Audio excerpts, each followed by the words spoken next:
Iya, lu bandingin sama Stream. Ya makin kesini gue paham ternyata emang beda kasta. Tapi ya terus gue bilang kayak kuda lumping, guanya diomelin bilangnya yang penting gue bukan duit bapak gue. Siapa yang nanya lu belinya duit siapa, ngehe dasar netizen Indonesia. Mau beli Mercy ngecek harga terus lu kaget. Cari bengkel mobil yang tepat, ayo ke Dokter Mobil aja. Jujur, cepat dan juga lengkap, ayo ke Dokter Mobil aja.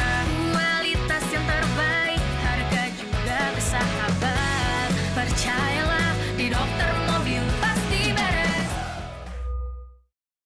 Cerita mobilku part 5. Nah, cerita mobilku ini menjadi hashtag yang cukup favorit dan orang-orang banyak yang curcol dan cerita tentang kenangan-kenangan mobilnya, dimana itu kita relate banget sebagai ya orang-orang umur gua lah gitu kan, dimana dulu mobil di Indonesia itu kelihatannya wow sekali ketika kita pakai, itu ada memorinya, dan sekarang kita kebetulan diberikan rezeki yang lebih oleh Tuhan yang di atas sana supaya kita bisa beli lagi nih ya kan memori-memori kita di masa lalu itu. Nah, untuk itu jangan lupa juga kita ada kompetisi untuk cerita mobilku, di mana kalian akan bisa dapat total hadiah sampai dengan 25 juta rupiah untuk ditukarkan dengan servis atau produk dari Dokter Mobil, di mana itu keren banget untuk mobil-mobil yang lu ceritain, atau mobil-mobil baru lu, atau mobil-mobil calon mertua lu juga boleh gitu kan.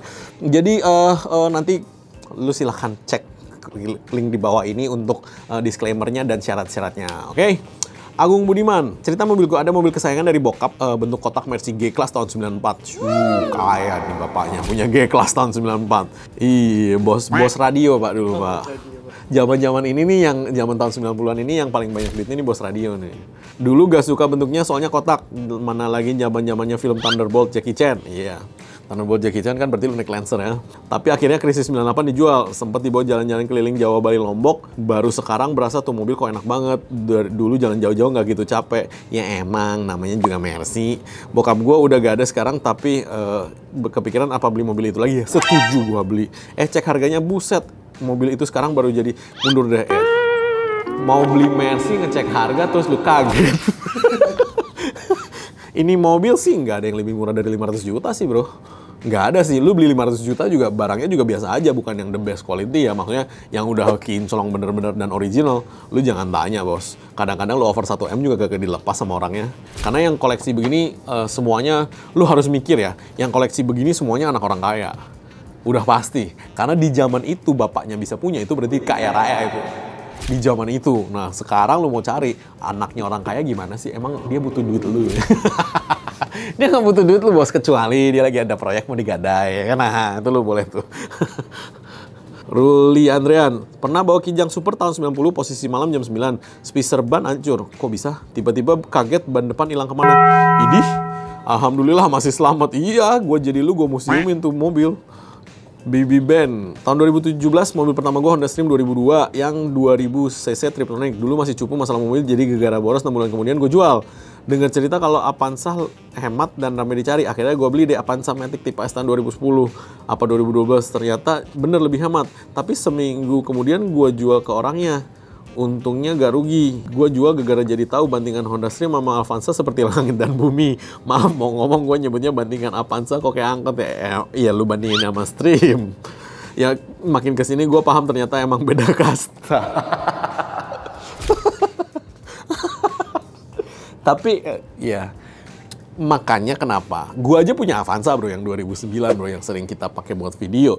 Itu menurut gue suspensi ya, menurut gue ya cukup standar untuk mobil harga segitu. Jadi dibilang keras banget enggak, dibilang bandingannya keras banget iya. Untuk mobil di harga itu iya cukup standar. Makanya kenapa kalau gue bilang LCGC kayak kuda lumping, lu bandinginnya sama Avanza aja deh bos, kagak usah sama yang lain-lain. Itu aja udah berasa kayak langit dan bumi bro. Ini sekarang lu bandinginnya sama Stream, ya jauh. Honda Stream itu levelnya udah beda kastanya jauh banget. Lu nggak usah jauh-jauh deh, lu beli suspensinya udah beda harga bro. Sama sekarang kayak Odyssey. Odyssey itu karena masih build up, suspensinya sebiji 9 juta. Sebiji. Nah, diem langsung semua senyap sih. Nah, emang bos, emang. Lu kira Alphard berapa? Sebiji 13 juta men. Sebiji, lu kira. Ya ada harga ada barang lah ya. Kalau Avanza 900.000 apa 800.000 ya sepasang ya? Iya. Kali Asigra 400 kalau nggak salah kan sepasang kan? Iya kan bener kan? Iya. Terus gue bilang kayak kuda lumping, guanya diomelin bilangnya, yang penting duit gue, bukan duit gue. Siapa yang nanya lu belinya duit siapa ngehe, dasar netizen Indonesia.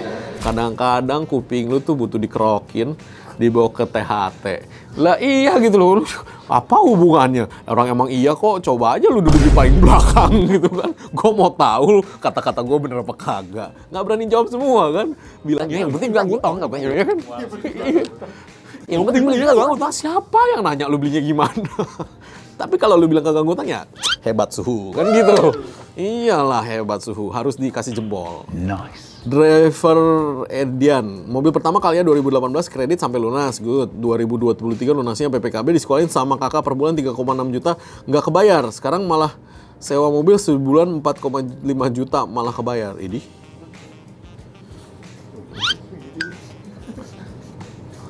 Nggak komen gua.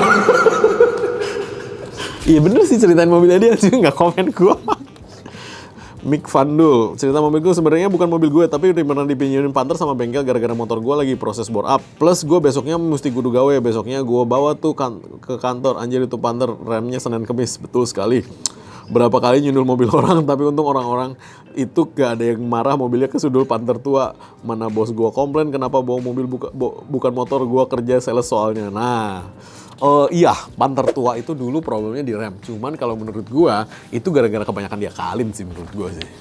Jadi zaman itu kan tidak semudah itu ya spare part ya sekarang ya. Kayak sekarang kan lu cek marketplace, top-top udah dapet kan gitu loh spare part. Lu cek marketplace yang official store, spare partnya udah pasti bagus-bagus kan gitu kan. Karena ya official store kebutuhannya banyak sih. Maksudnya mereka menjaga supaya official store itu benar-benar official. Jadi kalau lu mau cari spare part original di official store di marketplace, itu menurut gua akan jauh lebih cepat dan jauh lebih terpercaya sih.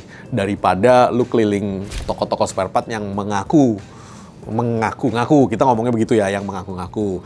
Jadi karena gue sendiri juga seringnya malah sekarang nyarinya di marketplace, kayak spare part apa yang unik-unik, gue carinya di marketplace. Kecuali gue punya temen ya, maksudnya bener-bener oh si ini emang jualan ini, si ini emang jualan ini, nah itu gue telepon. Kalau enggak gue cari di marketplace coy. Kayak kemarin Mio bini gue, jadi bini gue dulu pernah lomba nyanyi sampai menang dapet Mio ya kan. Habis itu Mio dikasih ke karyawan, balikin hancur gitu kan. Gue bete banget, pala gue sampai nyut-nyutan gitu kan. Kan gue OCD ya, motor kan walaupun udah ada umur, cuman kan gue harus tetap kinclong ya. Semua mobil gue kinclong gitu kan. Jadi gue beresin lagi nih, mulai dari joknya, terus bodinya gue cabutin satu-satu, stikernya gue kelentek, gue amplas satu-satu, gue cat ulang. Percaya nggak percaya, catnya cuma pakai pilok gitu kan. Lu tanya sama anak-anak, motor gue kinclong lagi kayak baru gitu. Dan spare partnya semua gue beli online. Gue cari toko-toko yang official store, ya tinggal beliin aja. Kalau Mio penyakitnya suka berebet ya, itu kalau lu mau tahu, injektor itu juga gue baru tahu nih. Ya dulu kan gue tukang balap ilegal motor ya, jadi kan maksudnya semua motor bagi gue sama. Ini cuma diganti injektor doang gitu kan, berarti kan kagak ada karburatornya. Itu gue cari tuh berebetnya motor itu rusak itu sampai gue berpikir fuck ini apa ya gitu kan. Mio bagi yang teknisi motor pasti tahu lah, itu udah makanan hari-harinya mereka. Ini gue kasih tahu ke lu orang ya. Sampai gue cariin sensor oksigen, ya kan? Ya biasa lah bos, dari mobil lah bos. Kita kan dari mobil, kalau mobilnya berebet, kagak jelas itu sensor oksigen, coba lu ganti gitu kan. Biasanya langsung solve. Gue sampai cari sensor oksigen, cari sensor udaranya gitu kan. Salah semua bro, tau nggak? Lu tau nggak apa? Injektornya lu cabut. Gue nggak tahu orang tolol dari mana. Di belakang injektor itu dikasih membran supaya nyaring filter.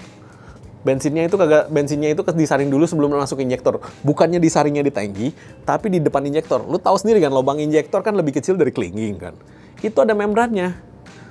Begitu gue lihat, gue langsung bilang, anjing, ini siapa nih yang tolongin pasang-pasang beginian nih, ya kan? Lu tau nggak problem solvingnya apa? Ambil lobeng, tusuk, crok, pasang lagi. Nyala bos sampai sekarang. Kagak berebet lagi. Sebel nggak lu gue? Sebel banget gue, bener. Udah beli semua spare partnya gitu kan. Begitu gue buka injektor, gue sampai beli injektor racingnya tau nggak? Maksudnya gue beli injektor lah, maksudnya ini kayaknya injektor ya kan. Begitu gue buka, anjing nih, gue bilang kan ini siapa orang tolong yang pasang ya. Tolong, krok, pasang lagi. Gue cuma penasaran doang gitu kan. Kayaknya solve nih problem gitu. Gue pasang lagi, gue nyalain, greng, nyala tuh sampai sekarang. Anjing, jadi injektornya filter lagi, sensor oksigennya sama sensor udaranya gue kasih anak buah. Iya gitu. Jadi kalau lo orang punya Mio dia berebet, ketika di jalan dia berebet gitu, lu cabut injektor lu colok aja tuh. Emang kampret tuh nyusahin tuh. Bisa jadi itu trik pabrik supaya lo orang ganti. Bisa jadi. Bisa jadi. Suwardi Tesa, cerita mobil gue waktu masih SMP gue pernah ditanya sama teman bisa bawa mobil nggak? Gue jawab aja bisa. Gue disuruh bawa mobil Hino Lohan 10 ban bawah grosok, buset. Ke depan pintu tol dari gunung, ilegal loh bro, gila lu. Waktu itu emang biasanya gue jadi kenaik mobil tronton, cuman belum sekalipun bawa. Karena waktu itu gue urgent, akhirnya gue bawa. Ternyata gampang banget, iya enteng, lancar, sampai gerbang tol, iya.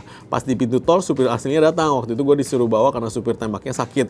Gue inget banget masih kelas 1 SMP, sekarang gue udah bawa lancar truk bus apapun.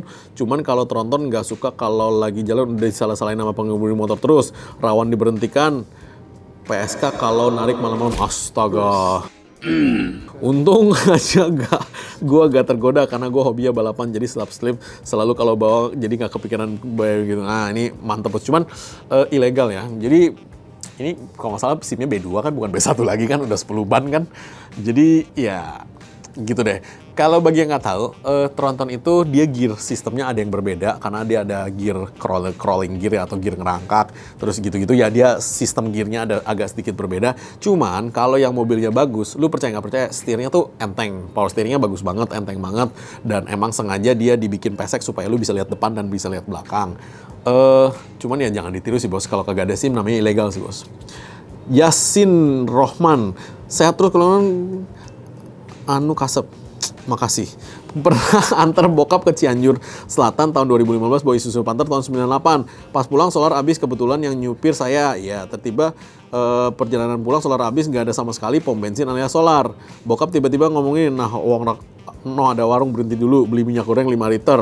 Dulu gue pikir buat apaan, ternyata buat nambahin isi solar. Alhasil sampai rumah tuh mobil sehat walafiat, gak ada kendala. Gila bener nih mobil, badaknya minta ampun, sampai sekarang mobilnya masih ada dan terawat. Iya setuju. Gue selalu bilang namanya Isuzu Panther, lu celupin sawah, lu suruh berenang di rawa, lu naikin lagi nyalain greng. Aduh itu mobil nggak ngerti gue dia dulu bikinnya gimana.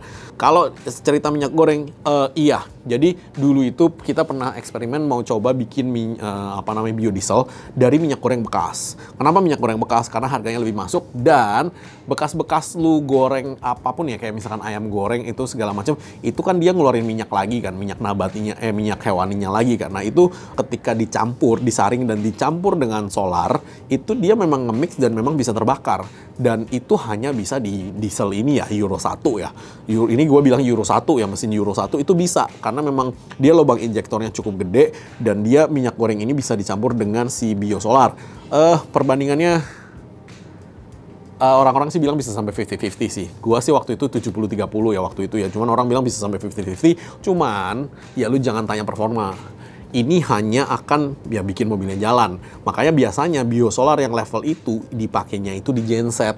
Di genset yang memang low, bebannya rendah dan RPM-nya konstan. Nah kalau lu mau campur di mobil, gua saranin sih 70-30 aja. Tetap akan jalan, tetap akan ngirit BBM lu. Yang jelas sih di belakang ntar akan bau ayam goreng atau bau pecel lele, itu udah biasa bro. Karena memang tergantung minyaknya bekas minyak goreng apa. Dan itu works loh, seriously itu works loh. Lu boleh coba kalau lu orang punya mesin diesel Euro 1 ya, Euro 1. Kalau Pajero lu isi gue mau batuk, ya jangan beli Pajero bos. Kasihan gitu kan. Oke, sekian dulu cerita mobilku. Semoga pemenang-pemenangnya yang ceritanya paling unik dan paling kocak-kocak, dan kita akan bikin video sih dengan mereka sih biar keren aja sih. Mereka bisa ceritain mobilnya dan pengalaman mobilnya di depan kamera aslinya. Jangan lupa subscribe, like, dan komen di YouTube kami. Thanks.